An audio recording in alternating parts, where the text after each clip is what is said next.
장로님 소개해 주셨다시피 저희들이 선교 현장에서 경험한 것들을 이제 앞으로 1시간 동안 쉐어할 텐데, 어떤 저희들의 어떤 사역이라기보다는 하나님의 사역이고 또 하나님의 선교임을 다시 한번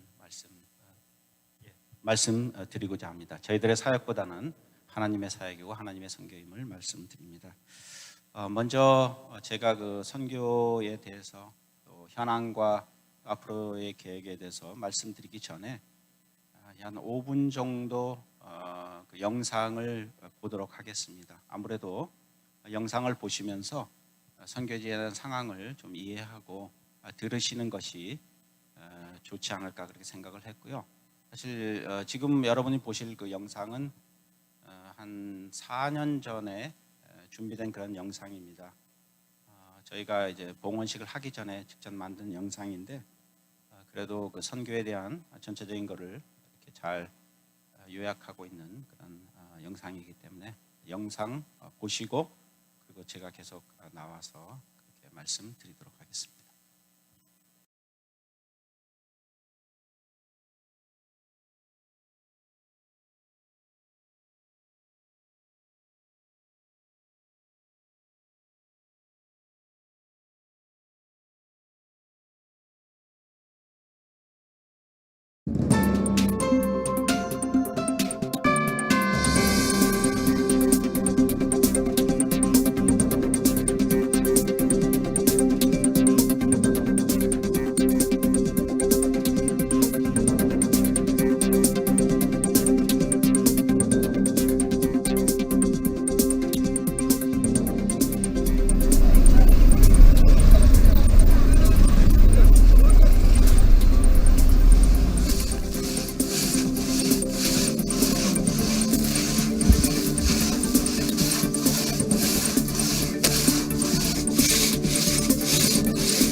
At twilight, 근데 것도 뭐 아지게 알라냐 lela om malek other 문가 커문가 misalnya 이제 jingku야 알라야 jingku sidi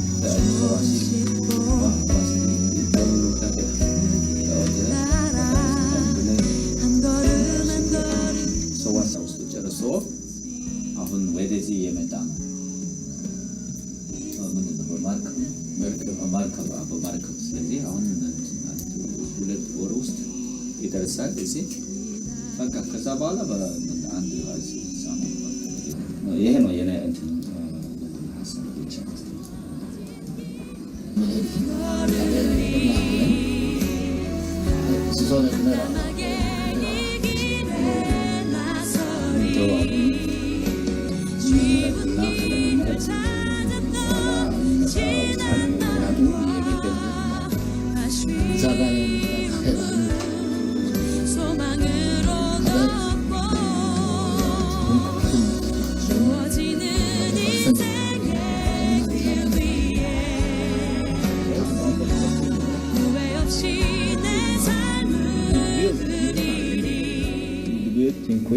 아지게 어스 까딱하나 말let 아지게 뭐할라 이게 사이혼 지문일라 예 인천 예 으흐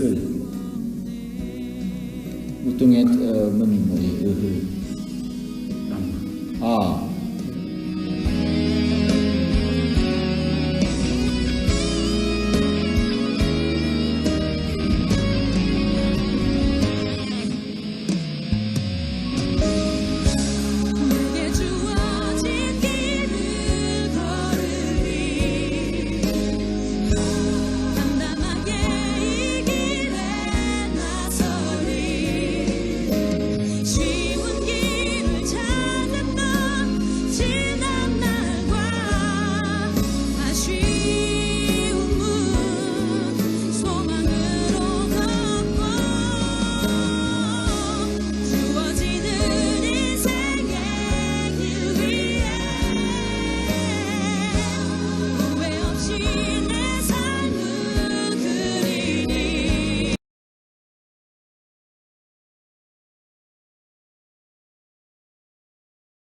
면에서는 전체적인 그 이집트 상황을 조금이라도 보고 이해하고 또 그렇게 또 구체적으로 기도해 주시기를 바랍니다.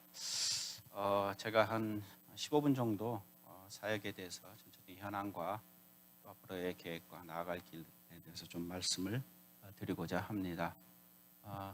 파워포인트가 준비가 되셨습니다.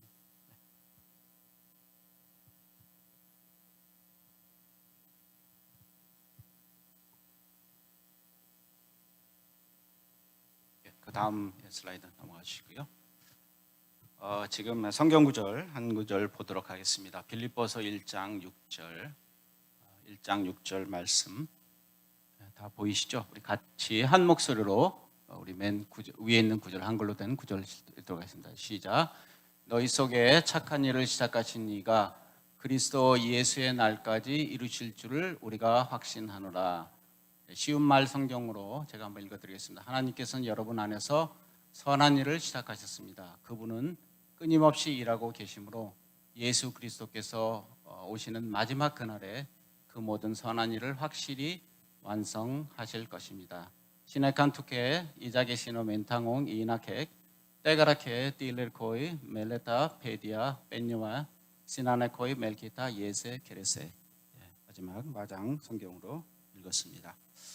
간단히 말씀드리겠습니다. 제가 여기서 뭐 설교를 한다기보다는 저희들이 그 선교를 할 때 가장 중요한 부분은 선교의 주체가 누구인가, 선교가 누구의 선교인가를 알고 또 실행하시는 것이 가장 중요합니다. 선교학 용어 중에서 가장 그 중요한 단어가 하나 있는데 그 미시오 데이라는 그런 단어입니다. 미시오 데이라는 단어는 1930년도에 칼 하르텐슈타인이라는 그런 그 선교학자가 이제 시작한 그런 말입니다. 용어인데 이것이 이제 20세기 중반에 들어가면서 많은 선교학자들 또 우리 목사님들과 교회에서 이제 용어를 사용하기 시작했고 지금 뭐 성교학을 뭐 굳이 말씀드리자면은 가장 중요한 그런 용어 중에 하나인데 미시오 데이는 라틴 말로 하나님의 선교 또는 하나님의 보내심이라는 그런 뜻입니다. 그러니까 다시 말씀드리면 그 선교의 주체가 누구인가, 선교가 누구의 것인가를 분명히 말해주는 어떤 성경의 가장 그 어떤 기본적인 선교에 대한 사상, 선교에 대한 그런 이해를 우리에게 주는 그런 용어입니다. 참 하나님께서 처음에 인간이 타락한 이후에 사실은 저희들 그 인간을 구원하기 위해서 구원 계획을 세우시고 또 성부 하나님께서 어떤 선교에 대한 그런 계획과 디자인을 하셨고 성부 하나님께서 성자 하나님 예수님을 선교사로 파송을 하시죠. 그리고 실제로 예수님께서 이 땅에 오셔서 선교의 가장 핵심되는 복음을 전파하시고 또 이제 성령님께서 오셔서 그 선교가 계속되도록 이렇게 도우셨고 그리고 지금도 선교를 돕고 계십니다. 자, 그런데 좀 외람된 얘기지만 지금 우리 그 어떤 면에서 현대 선교, 지금의 그 선교를 우리가 보면요, 솔직히 그 선교의 주체가 선교를 주관하는 것이 어떤 면에서는 교회가 선교를 주체하고 또는 어떤 선교사가 주체를 하는 경우를 많이 봅니다. 하나님의 영광이 나타나고 하나님께서 정말 선교의 주인 되심을 나타나기보다는 어떤 교회의 이름이나 또는 어떤 모 선교사의 그런 이름이 나타나는 경우를 우리가 종종 보게 됩니다. 자, 그런 의미에서 여기 빌립보서 1장 6절은 굉장히 저희들에게 의미심장한 그런 메시지를 전달해 준다고 저는 믿습니다. 이게 우리가 읽은 대로 너희 속에 착한 일을 시작하신 물론 여기서 착한 일은 이 컨텍스트상에 있어서 복음이죠. 복음과 관계된 그런 모든 것이 착한 일입니다. 그러니까 예를 들면 이제 저희가 지금 선교에 대해서 얘기를 하고 제가 선교사이기 때문에 여기서 착한 일은 저한테는 적용을 하자면은 마장부적 선교입니다. 그런데 이 마장부적 선교가 어떤 뭐 김명환 선교사, 남아서 선교사의 선교가 아니라 하나님의 선교라는 것을 분명히 얘기해주고 있습니다. 왜? 하나님께서 선교를 시작하기 때문에 이미 저희들이 1998년도 이디오피아로 파송되기 전에 아니 창세전에 하나님께서 저희들을 이디오피아 땅으로 보내실 것을 아시고 또 그 착한 일을 시작하셨기 때문입니다. 자, 그렇게 시작을 하셨죠. 1998년부터.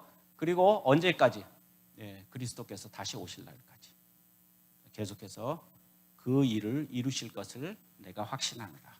물론 사도 바울의 고백이죠. 빌립보 교회에 대한 그런 고백이지만은 결국 이것이 저희들의 고백이 되고 우리 모든 그런 우리 베들레헴 교회의 성도님들의 같은 그런 고백이 되기를 바랍니다.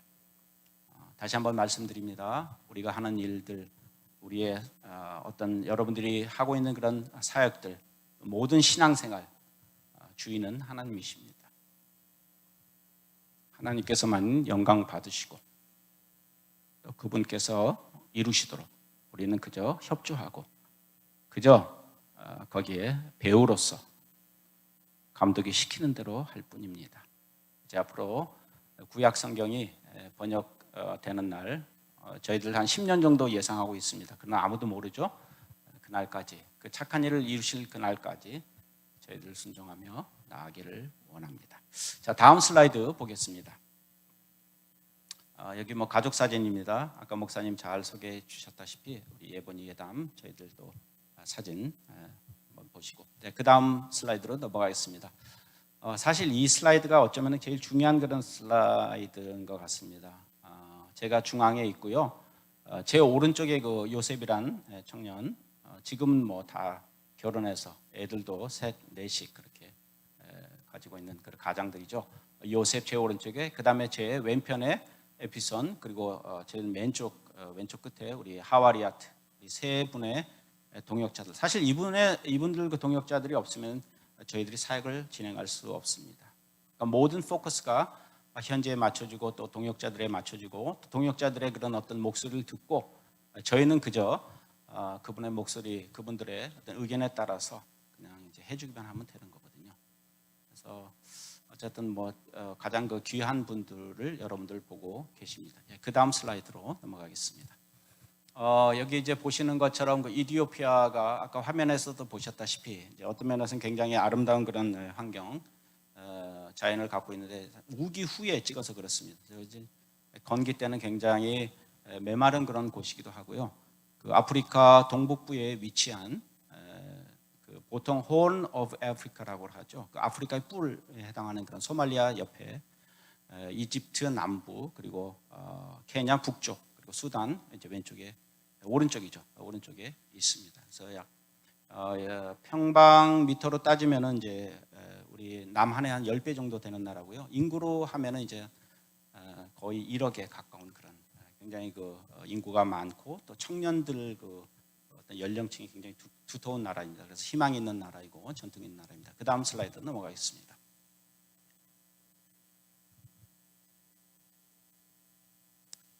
우리 이제 마장부족 그 처음에 갔을 때 저희들이 굉장히 그 놀란 부분이 하나가 있는데 그 열악한 위생 또 환경 때문에 참 저희들이 마음이 많이 아프고 좀 놀라고 이제 그렇습니다. 지금도 별반 뭐 나아진 건 없는데 여기 이제 보시면은 뭐 코끼리 이제 저희들이 그 코끼리 발병이라고 이렇게 이제 보통 부르거든요.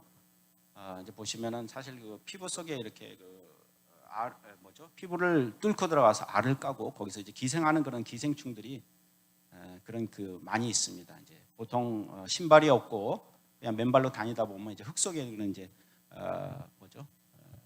벌레들이 이제 주로 발바닥이나 이런 손 이제 붙어서 그렇게 이제 기생을 하는데 이제 이게 쌓이고 쌓이다 보면 저렇게 이제 계속 붙게 되고 마치 우리가 보기에 이제 코끼리 발처럼 그렇게 커집니다. 네, 그 다음 슬라이드 넘어가겠습니다. 그리고 이제 흔한 그 질병 중에 하나가 고이터 그 병이라고 해서 좀 목 부분에 이렇게 붓고 혹이 이제 이렇게 생기는 그런 병이거든요.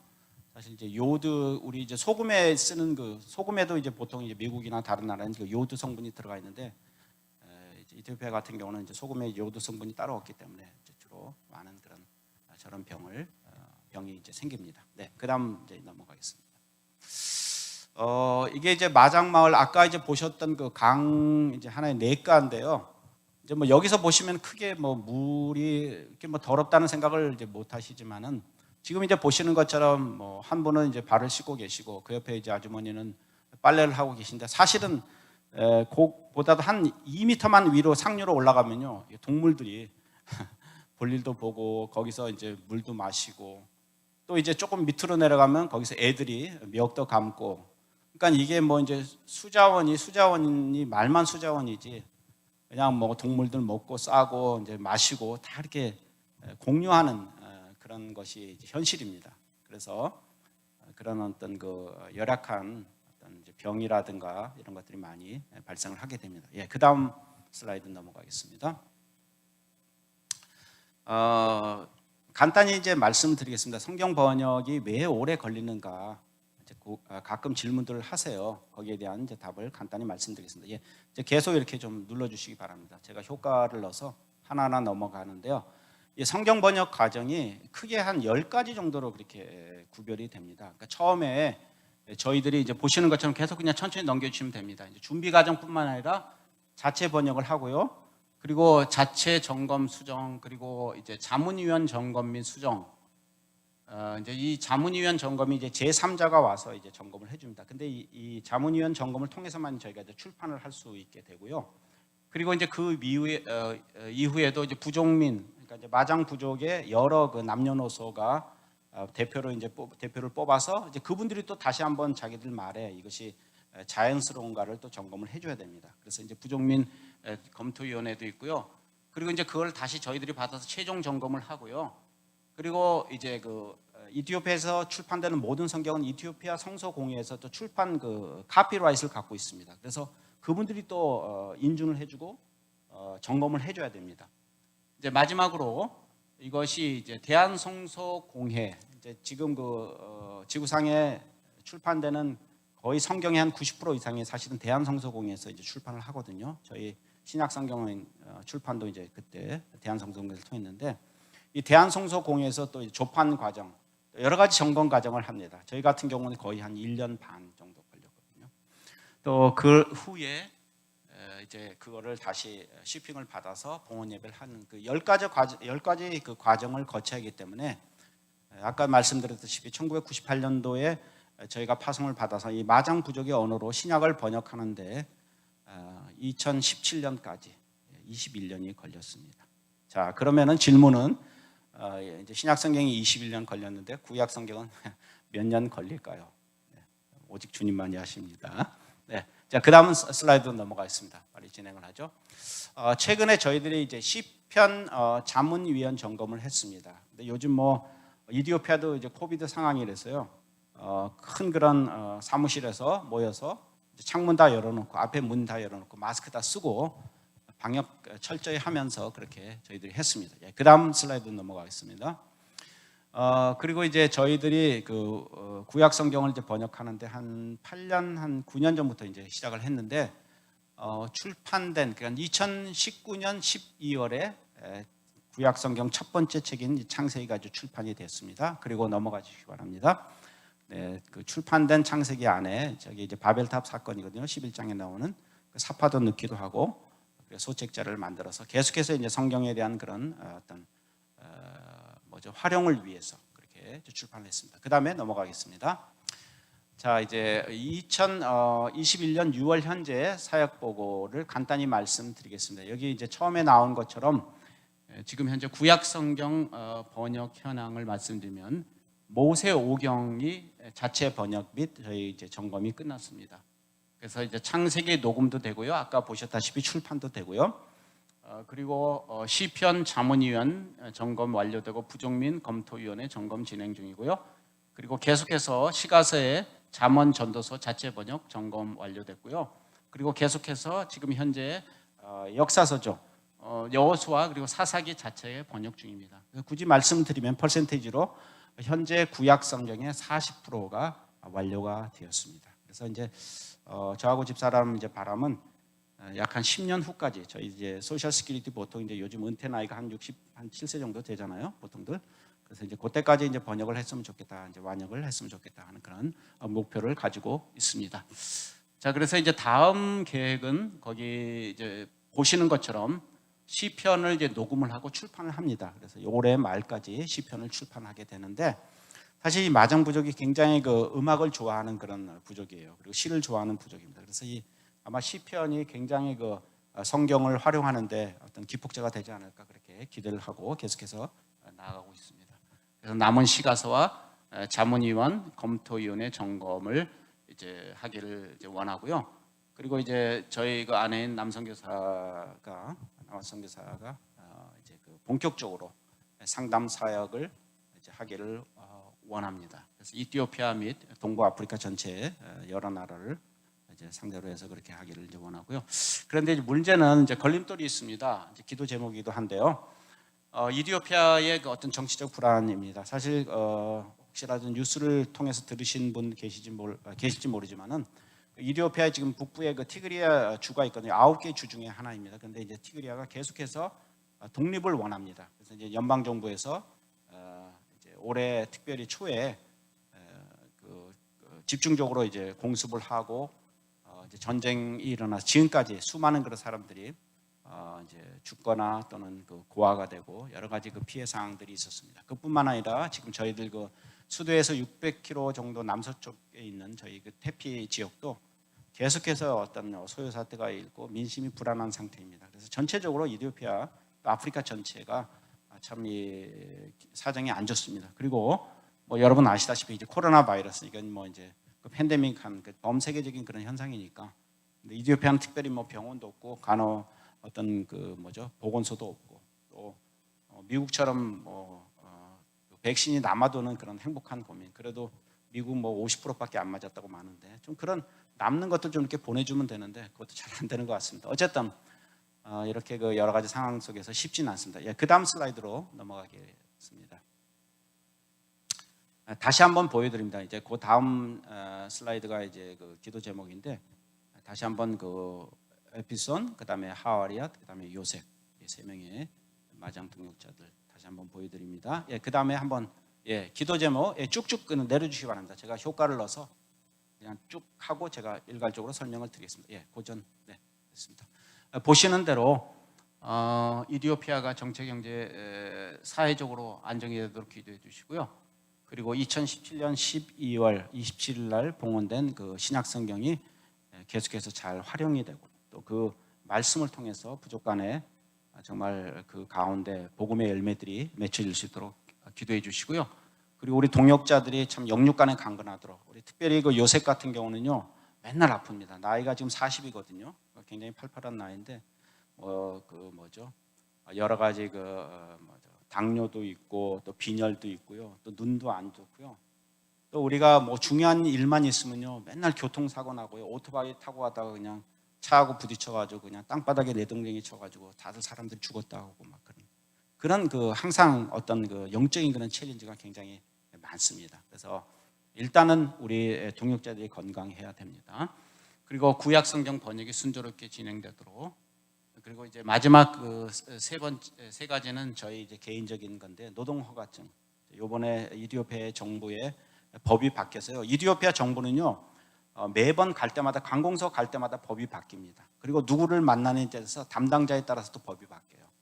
그래서 최근에 이제 노동 이제 허가에 필요한 그런 서류도 사실은 지금까지 그 이디오피아 안에서 모든 서류를 공증을 받고 할 수 있도록 그렇게 했는데, 최근에 법이 바뀌어서 그 출신 나라에 가서, 그러니까 미국이죠. 저희들 이제 미국에서 출발했으니까 미국에 가서 공증을 받아서 오라고 그렇게 법이 바뀌었습니다. 최근에. 그래서 이제 저희들이 이번에 나온 이유가 이제 개인적인 그런 것도 있지만은 이런 비자 문제, 또 노동 허가를 위한 서류 비자 잘 준비되도록, 그리고 저희 잦은 사역 여행이 안전하고 효과적이 되도록, 그리고 우리 두 딸이 학업과 장래가 인도받도록, 특별히 그 잦은 여행이 안전하고 효과적인 것에서 한 30초만 말씀드리고 마치도록 하겠습니다.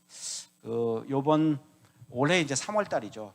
이제 기도 편지를 통해서 들으시는 분도 계시지만은 저희가 이제 태피 지역에 이제 오랜만에 노회에 관계된 우리 노회 목사님들도 이제 찾아뵙고, 또 우리 교회 마장교회 지도자들도 이제 찾아보기 위해서 저하고 집사람하고 이제 고용된 이제 운전사하고, 대개 이디오피아는 이제 저희가 아직 그 차가 없습니다. 어쨌든 이디오피아는 그 렌트카를 하면요 운전사가 이게 같이 따라옵니다. 따라오는데 어쨌든 운전사하고 이제 저희 관계된 선교 단체 저희 보수하고 그렇게 이제 4명이서 일 잘 마치고 이제 돌아오는 길에 그만 이제 이렇게 좀 한 80km 정도 달렸던 것 같아요. 뭐 고속도로를 해봤자 이디오피아 고속도로는 뭐 여기 비포장 도로나 똑같거든요. 그것도 잘 닦일 길도 아니고 울퉁불퉁한데 열심히 이제 달리는데 갑자기 이제 2명의 그 조그만 꼬마들이 그냥 그 길로 이렇게 들어와가지고 운전사가 그 애들 피한다고 그냥 이렇게 핸들을 꺾다가 저희들이 그 단차가 이렇게 3번 굴르는 그런 전복 사고를 당했습니다. 사실 근데 개인적으로 저와 집사람은 이디오피아 지금까지 선교하면서 3번이나 전복 사고를 당했습니다. 그래서 뭐 선교사들이 그 사역을 하다 보면은 여러 가지 그 영적인 그런 챌린지가 참 많습니다. 저희들 같은 경우는 특별히 그 차 사고가 참 많이 중요한 순간에 그렇게 났는데, 요번에도 참 그랬었어요. 근데 이렇게 차가 이제 굴르면서 제가 순간적으로 든 생각은 이제 3번째구나. 그냥 조크로 받아주시기 바랍니다. 3번째구나. 그러면서 이제 굴르면서 이제 몇 바퀴 한 3-4바퀴 굴르면서 이제 정신이 없었죠. 일단은 살아야 되니까 꽉 잡고 집사람 옆에 있고 이제 앞에 이제 2사람 타고. 근데 그렇게 난 후에 이제 깨어난 다음에 딱 드는 생각이 뭐냐면, 하나님께 주신 생각이, 저한테 이제 주신 생각이 뭐냐면은 하나님께서 아직도 이 마장 사람들을 사랑하는구나. 부족하지만 저희들을 아직도 구약 성경 끝날 때까지 계속 쓰시려고 하는 그런 계획이 있으시구나 하는 그런 강한 어떤 메시지가 저희 마음속에 들었습니다. 그래서 구약 성경 끝날 때까지 그때까지만 하나님께서 사용해 주시기를 또 이렇게 참 감사한 그런 기도를 드렸습니다. 어쨌든 잦은 여행 속에서 안전하도록 그렇게 기도해 주시고 또 생각나는 대로 기도해 주시기 바랍니다. 자, 이제 여기까지는 이제 제 어떤 간증 및 그 보고였고요. 그다음에 이제 저희 아내 되는 남아수 선교사에서 나와서 선교 속의 상담에 대해서 계속해서 이어가도록 하겠습니다.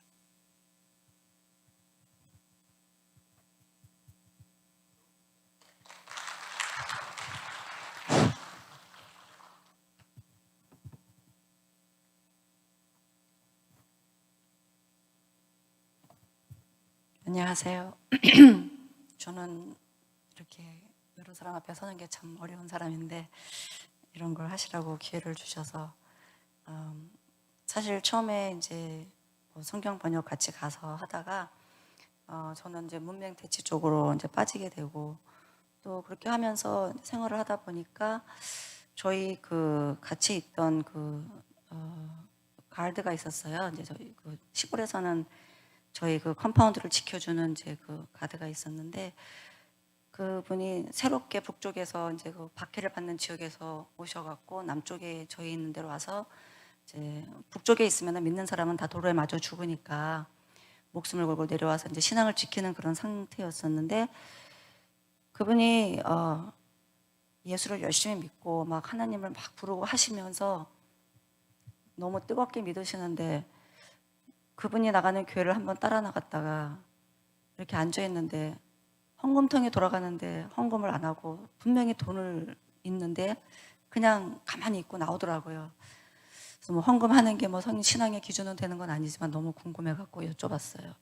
왜 헌금을 안 했냐고 그 헌금통이 돌아갈 때 그랬더니 그분 하는 말이 나 여기 있는 교회 사람들 다 마음에 안 들고 너무 미운 사람이 많아서 이 헌금을 도와줄 수가 없다고 그런 말을 들은 적이 있었어요. 그래서 그 말을 듣고 마음에 말씀이 번역되고 말씀이 읽혀지고 말씀이 나가는데 사람들의 속에 있는 게 변화되지 않고 깨달아지지 않으면 이거 뭐 하나만한 일 아닌가? 이제 이런 생각도 하게 되면서 사람 마음에 있는 게 궁금하고 이 사역이 어떻게 해야지 이게 진짜 예수님이란 분이 그 하늘나라라는 게 우리한테 와서 닿을 수 있는 건가?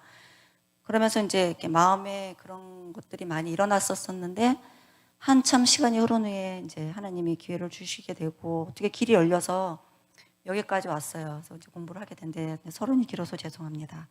근데 하면서 느낀 거는 정말 저희가 할 수 있는 일이 너무나 하나도 없고 상담 사역이라고 공부는 했지만 하면 할수록 제 머리가 너무 텅텅 비어 있는 것 같고 아는 것도 없고 전할 말도 없고 하나님이 하시지 않으면 안 되는 거라는 그런 생각을 많이 하게 되고 또 제 죄에 대해서 악에 대해서 참 미련함에 대해서 많이 깨닫게 되고 그래서 회개하고 엎드린 시간들이 더 많았던 것 같아요. 근데 이게 나와서 뭐 이렇게 하라고 하시니까 하기는 하겠지만 이게 하나님을 만나실 수 있는 기회가 됐으면 좋겠습니다.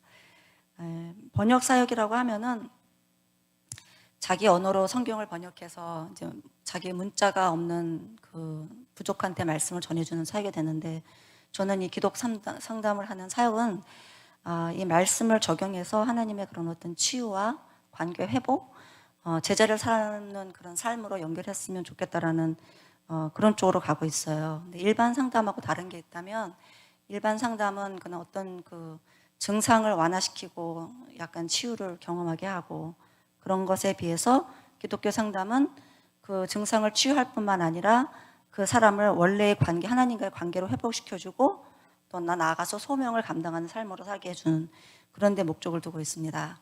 그러니까 사람이 물고기는 물에서 물을 먹고 살도록 만들어졌고요. 송충이는 솔잎을 먹고 살도록 만들어졌잖아요.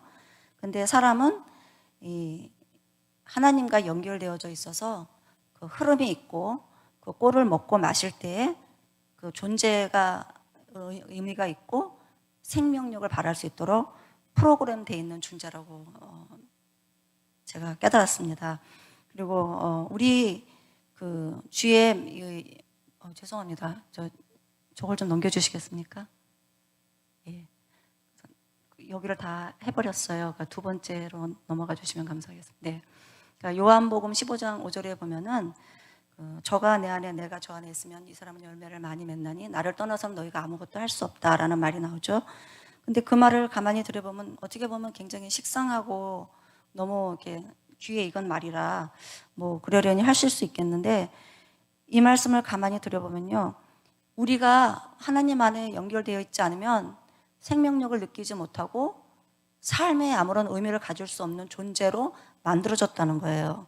그리고 다른 말로 하면은 주님의 열매 맺는 우리 삶이 하나님하고 연결되어졌을 때 우리가 하나님의 열매를 맺어가는 사역의 통로가 될 수가 있고, 또 반대로 우리는 하나님을 통해서 하나님이 갖고 계신 영생과 그 영원한 그 신령한 세계를 맛볼 수 있는 그런 통로를 만날 수 있다는 거예요. 근데 그것이 나무가 되신 주의 은혜, 그러니까 나무가 주님을 상징하고 있잖아요.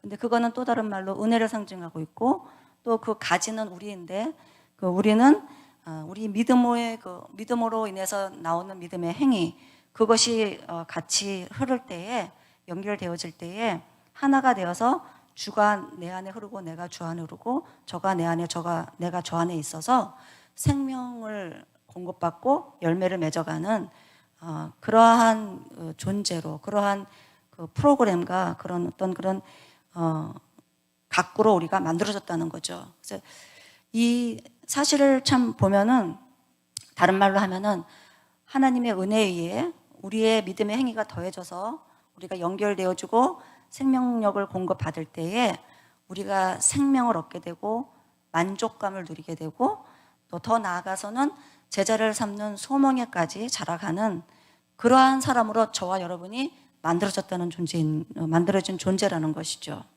다음 연결해 주시면 감사하겠습니다. 그런데 이 사람들이요, 이 사실을 받아들이기를 원치 않아 하죠. 왜냐하면은 하나님하고 내가 연결되어져서 하나님이 내 안에, 내가 주님 안에 거하면서 뭔가를 한다는 거는 굉장히 복잡하고 힘들게 느껴져요. 그래서 뛰어넘고 싶어 합니다. 나도 모르게, 너나 할 것 없이 나도 모르게 이걸 뛰어넘어서 살고 싶어 하죠. 그러다 보니 내 노력으로, 또는 내가 주인 되어서 내 만족감을 한번 가져보고 싶어 하는 거예요. 사람은 만족을 느끼고 싶어 하는 게 타고난 천성인 것 같아요. 그래서 그걸 느끼지 못하면은 굉장히 어렵고 힘들고 자살에까지 가는 경우도 너무나 많은 것 같아요. 그래서 보면은 자기 노력으로 뭐 돈을 통해서 내가 만족감을 얻으려 하고, 성공을 통해서, 또는 여러 가지 명예를 통해서 사람에게 오는 그 명예를 굉장히 중요시하는 사람들이 있어요. 돈보다 더. 어떤 분은 물질적인 모든 갖춤을 통해서, 또 어떤 분은 그 인간관계에서 자기가 이렇게 높아지고 대접받고 이러는 걸 통해서 내 존재감, 만족감을 느끼려고 하는 그런 경향이 참 많이 있는 것 같아요.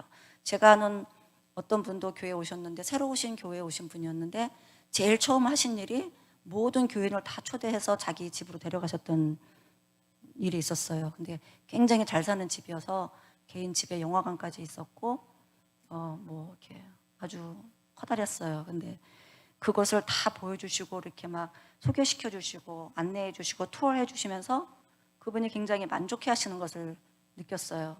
그래서 느끼는 마음이, 사람마다 만족을 느끼는 게 다 다른데, 어떤 사람은 정말 좋은 차를 사고 좋은 집을 갖고, 어떤 사람은 많은 사람들 속에 자기가 우선이 되고, 이런 것들 갖고 채우려고 한다는 것을 이제 보게 됐어요. 근데 문제는 그것들이 많은 시도를 하지만 절대 만족감을 줄 수가 없다는 거죠.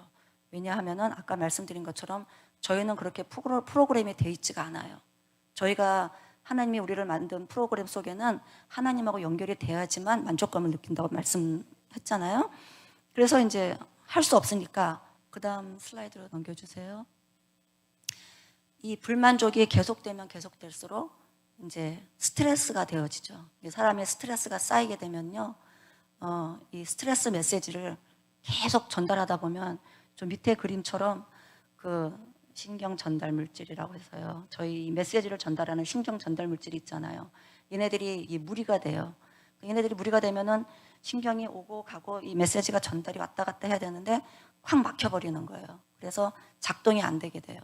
그러면은 이게 우울증도 되고, 때로는 불안감도 가져오게 되고, 또는 뭐 막 분노 장애도 느끼게 되고 하면서 정신적으로 이 조절이 안 되고, 아직이요. 죄송합니다. 거기까지 아직 안 갔는데, 예, 그 조절이 안 되면서 막 굉장한 이 정신 장애를 느끼게 됩니다. 근데 사람들이 이런 것들을 표현을 안 해요. 이거를 하면은 굉장히 창피하고 부끄럽고 신앙인이 아닌 거고, 그래서 막 포장을 합니다. 그리고 속으로는 알아요.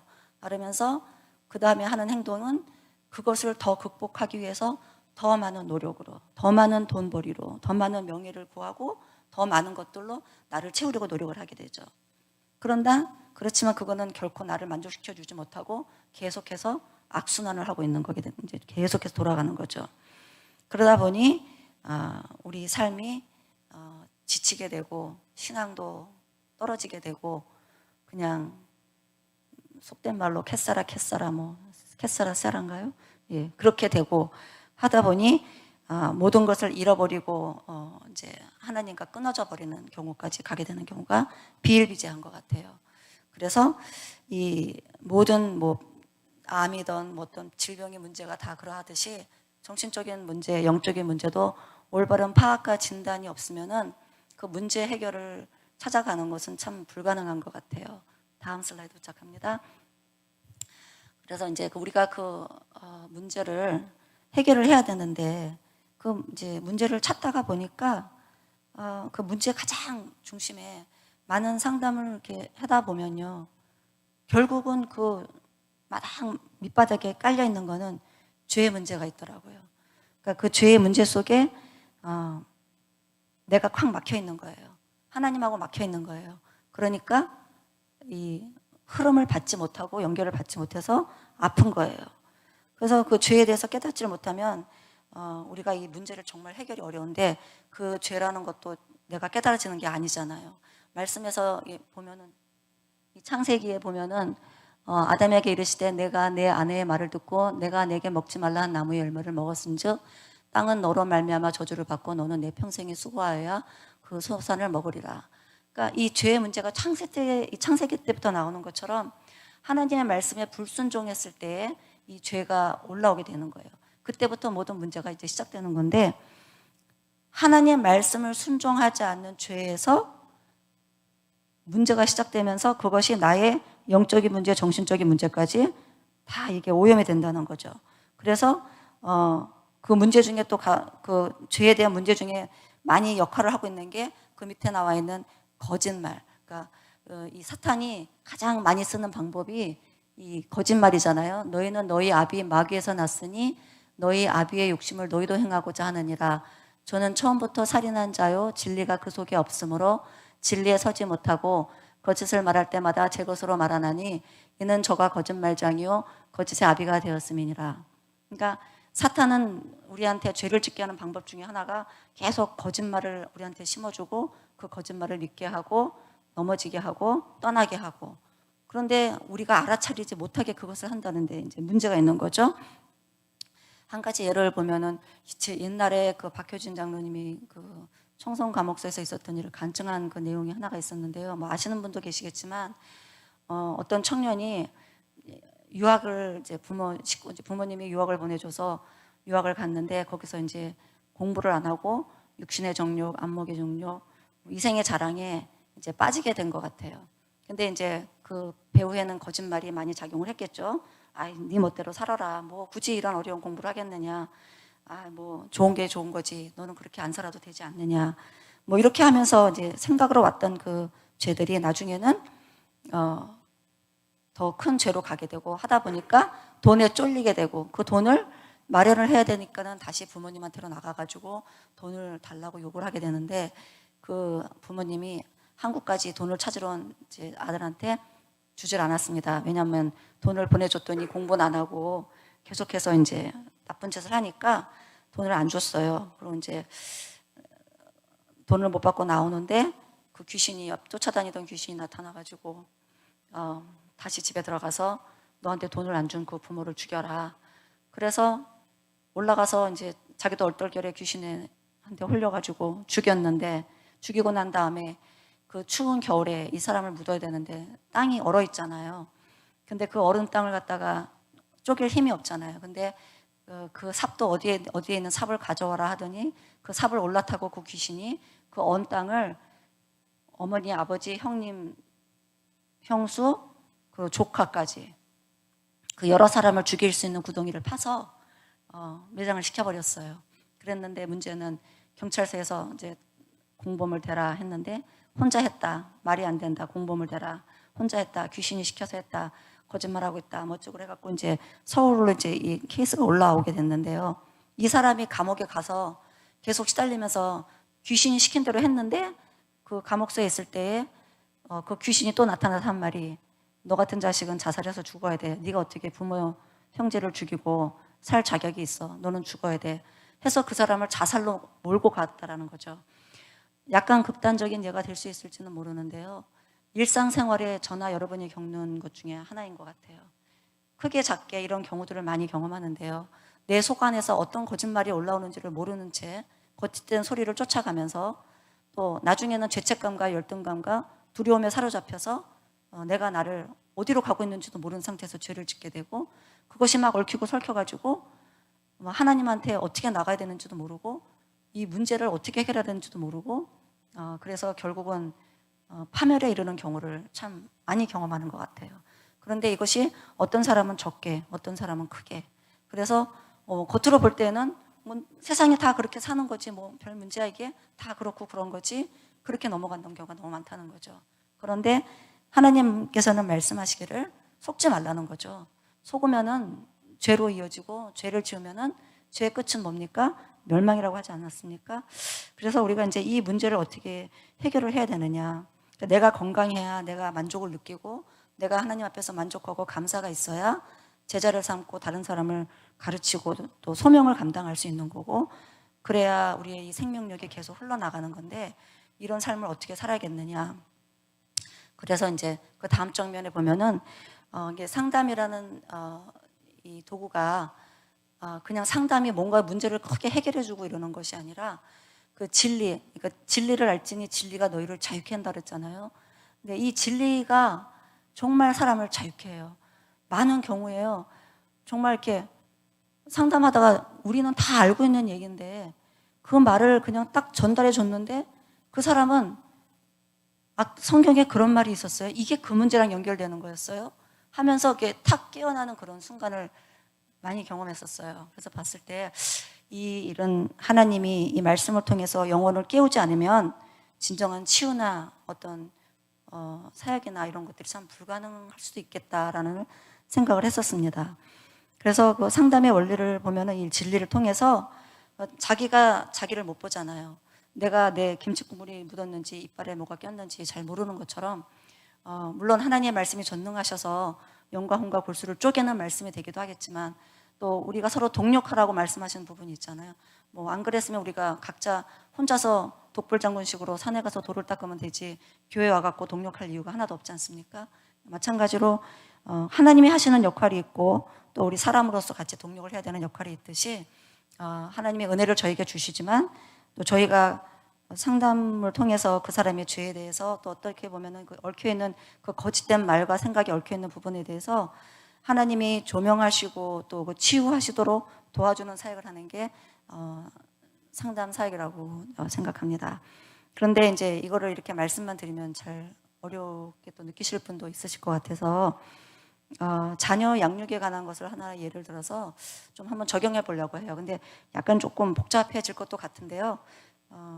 뭐 그렇게 이해하는 데는 어려운 부분이 아니니까 이제 양육 스타일을 이제 부모님들이 그 보면은 자녀 그 교육에 대해서 내 자식이니까 내가 이제 뭐 내 마음대로 해도 된다라고 은연중에 생각을 하실 수 있을 것 같아요. 네, 뭐 저도 그런 사람 중에 하나였을지 몰라요. 뭐 다는 아니라고 이제 뭐 변명하고 싶겠지만 뭐 바닥에는 저도 한때는 뭐 그런 적이 없지 않아 있었을 것 같아요. 근데 하나님 말씀하실 때는 그 마틴 루터라는 그 잘 아시는 분이잖아요. 그분은 부모의 역할은 소명이라고까지 얘기를 했어요. 왜냐하면은 하나님의 은혜로 믿음을 갖지만 부모는 그 믿음을 양육해야 될 책임이 있는 분이라는 거죠. 근데 또 어떤 그 이제 주석에도 보면은 신학자가 얘기하기를 그 자녀 교육이라는 거는 부모의 역할을 한 4가지 정도로 얘기하고 있는데 여기 나와 있죠. 기본적인 공급이 필요하다라는 거예요. 그러니까 부모님들이 밥을 먹여주고 옷을 입혀주고 잠잘 자리를 만들어주고 이 세 가지를 반드시 하셔야 되는 거예요. 근데 이거를 한국 부모님들에 이걸 못 하시는 분들은 거의 없으신 것 같아요. 100점 이상으로 하시는 것 같아요. 근데 이제 그 다음에 문제가 또 뭐냐면은 그 기본적인 체험 대안은 죄와 도덕에 대해서 말씀을 해주셔야 되는 거예요. 이게 부모가 갖는 책임이라는 거죠. 근데 부모가 죄를 모르는데 말씀을 모르는데 죄에 대해서 또 뭐 세상 도덕에 대해서는 말을 해줄 수가 있을지는 모르지만 죄에 대해서는 별로 말을 해줄 수 있는 부모를 많이 만나지 못했던 것 같아요. 제 경험에 있어서는. 또 그 다음에 세 번째로 보면은 그 개인의 은사를 개발시켜서 하나님의 소명이 무엇인지를 발견하고 하나님을 서브하는 대로까지 나가게 하는 게 부모의 역할이라는 거예요. 그러니까 단지 먹이고 입히는 것에서 끝나는 것이 아니라 얘를 하나님의 제자로 삼는 것이 부모의 역할이라고 말씀하고 있어요. 그리고 그것을 하되 사랑과 존중으로 마치 내 자녀가 아니라 하나님의 자녀를 다루는 것처럼 옛날 사극에 보면은 왕이 그 제자를 그러니까 자기 공주나 왕자를 어떤 스승한테 맡기는데 그 스승이 그 왕자 공주를 대할 때에 온갖 직업 왕을 대하듯이 하잖아요. 그 마찬가지로 우리가 자녀를 대할 때 그러한 태도로 가르쳐야 된다는 거죠. 그런데 사실상 그렇게 하는 부모님들이 참 많이 없으신 것 같아요. 왜냐하면은 부모님도로 그렇게 받지 못했고 또 그렇게 그런 사랑이 뭔지를 모르고 어떻게 해야 될지를 모르는 자기의 문제들을 많이 갖고 계신 분들이 태반이기 때문에 그게 참 어려웠던 것 같아요. 그러다 보니 이 자녀들은 제대로 양육을 못 받는 거죠. 근데 양육 조금 더 자세히 살펴보면요, 그 양육 스타일에 대해서 이제 조금 말씀을 드릴게요. 거기에 보면은 권위적인 부모님이 있어요. 근데 그 권위적인 부모님은 굉장히 자존심이 강하시고 지배욕이 강하신 분이에요. 내가 말했으니까 너 들어. 조용히 해. 이거 해. 안 하면 너 끝이야. 뭐 이렇게 하면서 굉장히 강압적으로 이제 교육을 하세요. 저희도 가끔 주일학교 이렇게 가르치다 보면 제가 주일학교 교사를 좀 많이 했었는데요. 애들이 어떤 애는 말 한마디도 안 하고 굉장히 조용하고 말을 잘 듣는 애가 있어요. 근데 겉으로 볼 때는 굉장히 순종적이에요. 근데 밖에 나가면은 부모가 없거나 뭐 이렇게 그냥 풀어진 상황이 보면은 엄청 반항적이고 말 안 듣는 아이가 돼버려요. 왜 그러냐? 부모님이 강압적으로 혼을 내고 야단을 칠 때만 이 아이는 말을 듣게끔 훈련되어져 버렸어요. 그래서 누군가가 자기한테 명령을 하거나 막 야단을 치거나 그렇게 억압을 하지 않으면은 마음대로 해도 되는 걸로 이제 교육이 돼버린 거죠.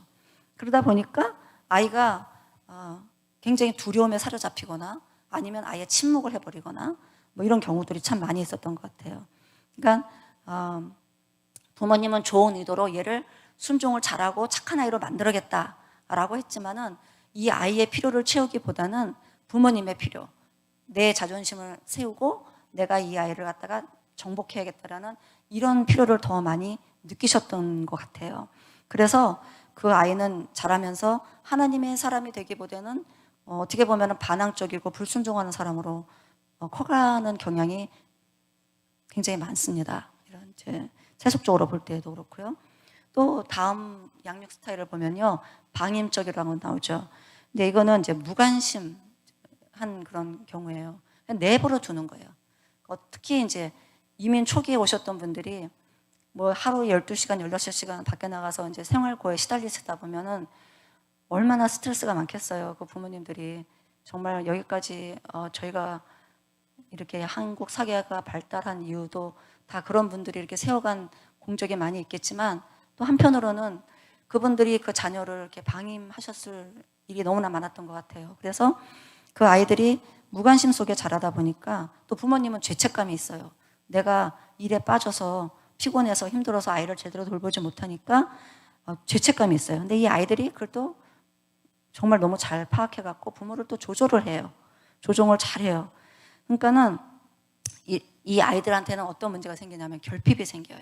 제대로 사랑받지 못하고 양육받지 못하고 지도받지 못한 결핍이 있고, 또 부모는 그런 아이들을 제대로 이렇게 양육하기보다는 죄책감 때문에 제대로 야단도 한마디 못 치고 내가 쟤한테 사랑도 제대로 못 주고 뭐 옆에 있어주지도 못했는데 내가 어떻게 야단을 쳐 해가지고 하지 못하는 그런 경우. 예, 그래서 아이 그거는 결국 뭐냐면요, 아이의 필요는 부모님이 아까 말씀드린 그 네 가지 필요가 있잖아요. 모든 걸 먹여주고 입혀주고 재워주고 뭐 이러는 필요가 있고, 또 도덕성을 가르쳐주고 죄에 대해서 가르쳐주고, 또 그 은사를 발견해서 하나님의 제자로 삼아가야 되는 그 막중한 이 양육의 이 책임을 하지 못하고 내 필요를 채우고 있는 거예요. 아, 내가 얘한테 못했으니까, 내가 그냥 무관심하게 했으니까 그냥 내버려 두는 게 내가 마음이 편한 거예요. 내가 마음이 편하다 보니까 내 필요를 채우게 되고, 아이는 필요를 채우지 못하고 결핍증을 앓게 되는 거죠. 허용하는 그 스타일이 있습니다. 허용하는 양육 스타일은 무조건 오냐 오냐 하는 거예요. 괜찮다 괜찮다. 왜냐? 내가 어렸을 때 이제 코카콜라를 부모님이 못 먹게 했어요. 절대 코카콜라는 사 먹으면 안 된다 그랬던 어떤 자녀분은 커서 코카콜라를 박스로 사놓고 애들한테 먹고 싶은 대로 먹으라고 하는 부모님이 계시더라고요. 내가 어렸을 때 장난감을 사보지 못한 사람은 장난감 가게에 아이들을 데려가서 너희들 사고 싶은 거 시컨 사, 이렇게 하는 스타일입니다. 그래서 나의 결핍, 내가 어렸을 때, 내가 젊었을 때 하지 못했던 것들을 채우려고 하는 결핍, 그런 것들로 자기를 채우려다 보니까 아이는 아까 말씀드린 1, 2, 3, 4 그 부모의 역할을 그 체험을 받지 못하고 영양 그 결핍으로 가게 되는 거죠. 그래서 세상에 대해서 두려움이 생기게 되고요. 아니면은 내가 대단한 존재인 줄 알게 되고 마음대로 하고 싶어 하고, 그래서 결국은 나중에 커서는 관계에 문제가 생기게 되고 가정에 문제가 생기게 되고 이렇게 이어지는 것 같아요. 근데 뭐 이게 우리 아이들만의 문제는 아니지 않습니까? 저희들 부모님들부터 옛날부터 이렇게 이어왔던 문제들이 계속 나아가오는 건데, 또 이제 마지막으로 이제 그 민주적인 방법이 있어요. 그 민주적인 방법은 부모님이 건강하셔요. 건강하시기 때문에 아이의 필요를 볼 줄 아시고, 그래서 이 아이가 육체적으로 필요한 것이 있는가, 정신적으로 필요한 것이 있는가, 아니면 이 아이가 어떤 지도나 인도가 필요한 부분이 있는가, 아니면 어떤 정서적인 지지가 필요한 아이인가, 이런 것들을 알아서 채워줄 수 있는 부모죠. 근데 그거를 뭐 그냥 억지로 먹이는 게 아니라 이해를 시키고 설명을 해주고 또 보여주면서 올바른 판단을 하게 하고 또 자기 표현을 할 수 있게 만들고, 그런 부모님의 그렇게 열린 대화를 하게 되고 하다 보니 이 아이는 건강하게 자기 자신을 정확하게 표현할 줄도 알고, 또 자기가 어떻게 판단할 줄도 알고, 그래서 어떤 결핍보다는 충분한 영양소를 가지고 또 다른 사람을 도와주고 은사를 개발해서 발달해 가는 그러한 경우로 자라갈 수가 있는 거죠. 그런데 이 결핍과 이 필요를 아는 것이 참 힘이 들어요. 그래서 많은 뭐 부모님들이 이 부분에 대해서 굉장히 어려움을 겪고 고민을 하시고 또 문제를 겪는 부분들이 많아요. 특히 이 2세 양육에 있어서 특별히 더 그런 것 같아요. 2세를 양육하는 부모님들은 이 내 필요를 먼저 세우는 일들에 빠지는 경우도 훨씬 더 많으신 것 같아요. 예를 들면 이제 이 이민 자녀들을 보면요, 부모님들이 이제 막 일을 많이 하시잖아요. 이제 먹고 사는 게 첫 번째 이 충족을 시켜줘야 되니까, 부모 역할을 해야 되니까 먹고 살고 입고 이러는 것에 너무 치중을 하다 보니까요, 아이들을 이제 성공하고 돈을 잘 벌고 해서 뭔가 얘가 이제 번듯한 사람이 되는 게 이 아이를 위한 길이라고 부모님이 믿어요. 왜냐하면은 그것이 나의 필요였었고 그것이 나를 충족시키는 방법이었기 때문에 그 방법을 그대로 아이한테 전가를 하는 거예요. 그런데 사실은 아이의 필요는 이런 것과 다를 수가 있거든요. 그런데 이제 부모님은 그렇게 하다 보니까 정말 좋은 의도로, 정말 눈을 빼어줘도 아깝지 않을 그런 사랑으로 온 몸과 마음을 들여서 헌신을 하시는데, 이 아이의 필요하고는 상반되는 경우가 너무 많다는 거죠. 그래서 아이한테 모든 걸 다 쏟아붓고 했는데 얘가 공부도 제대로 안 하고 좋은 대학도 안 가고 막말로 담배를 하고 마약을 하는 경우도 있고 이런단 말이에요. 그러면 수치감을 느끼고 창피를 느끼고 원망을 하게 되고 내 팔자를 탓하게 되고, 그러면서 이제 그 자기 결핍을 또 같이 막 한탄하게 되는 그런 데까지 일어나는 거죠. 근데 다른데 반대로 보면요, 이민 자녀 입장에서 보면요, 사실상 이 아이들한테는 정체성의 문제가 굉장히 커요. 그러니까 나는 미국 사람도 아니고 한국 사람도 아니고, 유럽에서 온 사람들은 3세대가 지나가면은 얼굴이 하얗기 때문에 그냥 미국 사람으로 동질화가 돼서 얘가 미국 사람인지 뭐 유럽에서 온 할아버지 할머니가 유럽 사람인지 아무도 몰라요. 그런데 유독 이 동양에서 온 사람들은 얼굴 색깔이 노랗기 때문에 3세, 4대, 5세가 돼도 뭐 이렇게 혼혈족이 아닌 이상은 얘네들은 누가 봐도 동양이에요. 그러면 얘가 아무리 미국에서 미국 사람으로 자라도, 그리고 미국 문화에 젖어서 한국하고는 관계없이 살아도 미국 사람한테는 얘네들은 한국 사람인 거예요. 그래서 실링 이펙트라고 그래가지고요. 이렇게 사회 구조 안에서도 직장 생활을 하면은 동양 사람이 갈 수 있는 거는 한계가 있는 거예요. 그거를 넘어서 넘어갈 수가 없는 거예요. 마치 그 실링이 그 유리로 돼 있어서 저 끝은 다 보이는데 내가 올라갈 수 있는 건 딱 여기서 멈춰버린다는 그런 말로 그 글래스 실링 이펙트라는 말이 나왔거든요. 그러니까는 이 아이들은 그런 정체성이 문제가 있고 밖에 나가서 나를 미국 사람으로 봐주지 않는 것에 대해서 힘들어하는 부분이 있어요. 또 포스트 모더니즘 같은 것들이 얼마나 깔려 있습니까? 세상에서는 그 절대 가치 기준에 대해서는 완전히 박살내고 무시하는 그런 미국 문화잖아요. 우리는 지금 한국 문화끼리 있기 때문에 그나마 교회에 와갖고 한국말을 하고 한국 사람들과 같이 교제를 하면서 그 문화를 유지하고 어느 정도 그 울타리 안에서 생활하지만 이세 아이들이 밖에 나가면은 그 문화라는 것은 우리가 교회에서 배운 얘기를 하면은 동성연애에 대해서 반대를 하면은 문제가 되는 거고, 또 하나님에 대해서 얘기를 하면은 구시대 유물 같은 얘기, 그 아주 시대에 뒤떨어진 소리를 하는 사람 취급을 받게 되고 왕따를 당하게 되고 그런 세상에서 살고 있단 말이죠. 그런데 그런 가운데서 얘네들이 신앙을 지키고 하나님의 누군가를 알아가야 되는데 그 신앙에 대한 또 교육은 잘 해주지를 않는 거예요. 하나님이 뭔지, 하나님을 왜 믿어야 되는지, 하나님이 나한테 누구인지에 대해서는 정확하게 인식을 못하고 있어요. 그러니 이건 신앙도 아니고 한국 사람도 아니고 미국 사람도 아니고 얼마나 혼돈스럽고 혼란스럽겠습니까? 근데 아까 말씀하신 것처럼 부모 역할 중에 아이들의 필요를 따라서 지도하고 인도해야 될 책임이 우리한테 있는데 부모님들이 내 필요를 채우다, 내 필요가 내 결핍이 많다 보니 내 필요를 채우기에 급급하고 그러다 보니 자녀의 필요는 해주지 못한다는 거죠. 그래서 아이들이 성장을 못하고 2세 교회가 나중에 뭐 미국 교회가 텅텅 비어버리는 것처럼 한인 교회도 이러다가는 텅텅 비어버리는 것이 아니냐, 이런 말들이 곳곳에서 나오게 되게 되는 것이죠. 그래서 어떻게 하면은 우리 부모님들이 내 필요가 무엇인지 알아서 또 아이들의 필요가 무엇인지 알아서 이것을 채워가느냐, 이것이 이제 관건인데요.